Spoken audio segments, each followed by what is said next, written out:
Hello, welcome to my English class. I am Elena Mpuma, a student of Ozu College of Education. Today's lesson, we are going to learn about morphemes. I wish to facilitate you on the topic morphemes.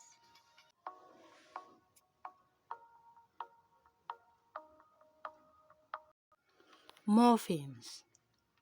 Before we start the lesson, do you have any idea on morphemes? If yes, please leave it in the comment section. Let's consider building a house. Blocks are the small units for building a house. Same as morphemes are the small units for constructing a word.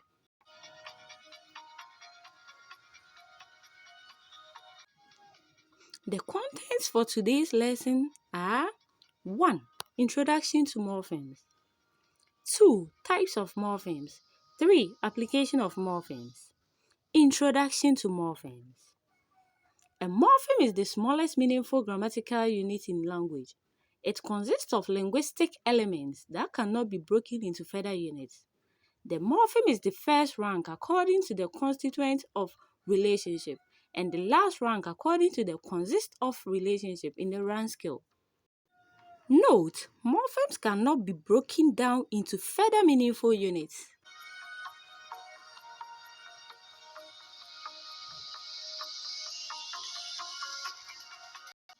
Examples of morphemes. In English, the word stop cannot be broken into further units, so it's a morpheme. In the same way, the following can be considered as morphemes. Cat, dog, it, work, if, and, to, table, etc. Look around and list some common morphemes.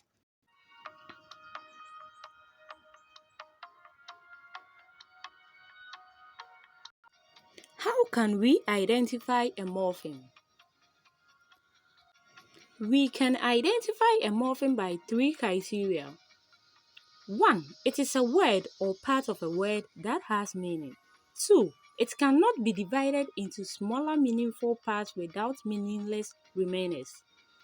3. It recurs in different word environments with a relatively stable meaning. Are there types of morphemes? Yes, there are. Picture 1. Free morphemes. 2. Bound morphemes.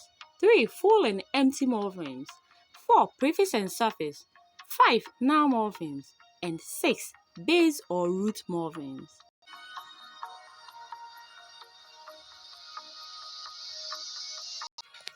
Generally, morphemes are grouped into 2 basic types, which are 1. Free morphemes. Free morphemes are the kind of morphemes which make sense on its own. Examples: eat, teach, date, week, work, etc. Try giving some examples more.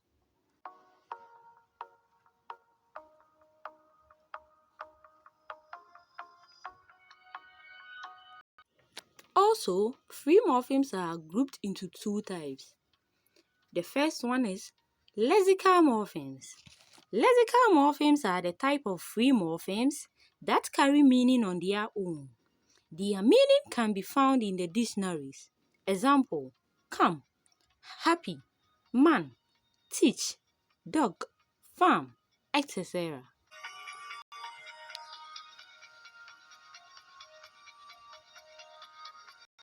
I know you tried mentioning some examples too.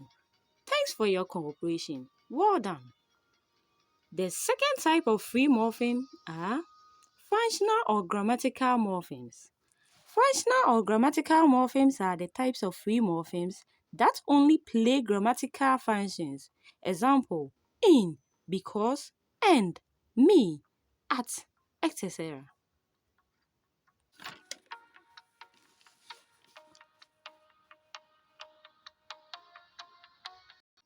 The second basic type of morphemes are called bound morphemes. Bound morphemes are the kind of morphemes that cannot make sense on its own. Examples: dancer, works, boxes, warmer, etc. Test yourself with examples of bound morphemes.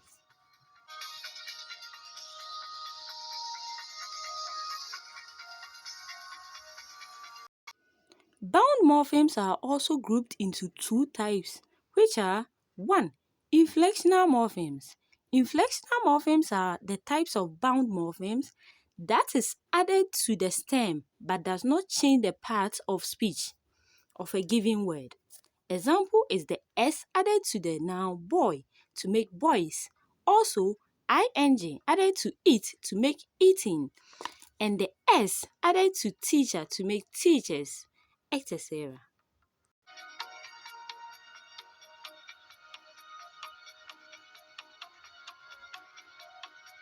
The second type of bound morphemes are derivational morphemes.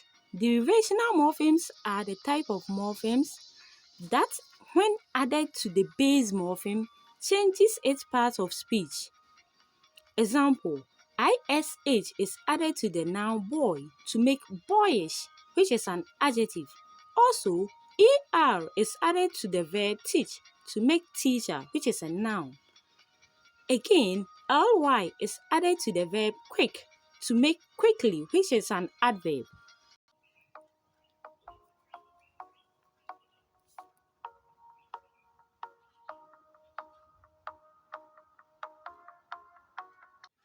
Now, the question is, how do we identify the number of morphemes in a given word?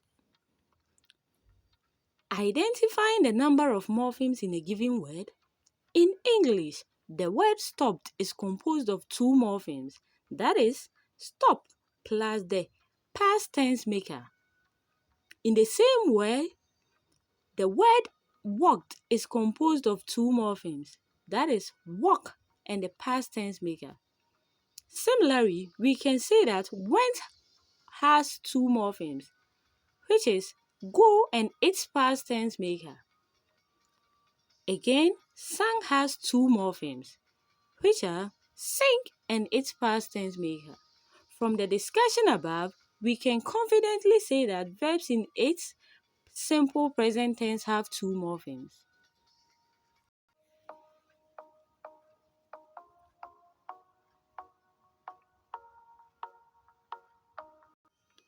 Why should we know morphemes and how do we apply them? Application or importance of morphemes. Morphemes are important for phonics in both reading and spelling, as well as in vocabulary and comprehension.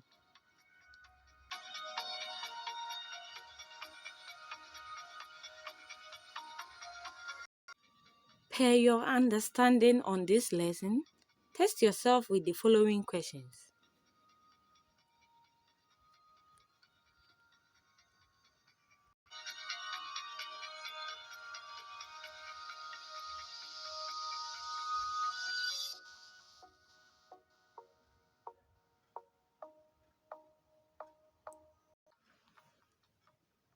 Thanks for watching. Please don't forget to like, comment, and subscribe.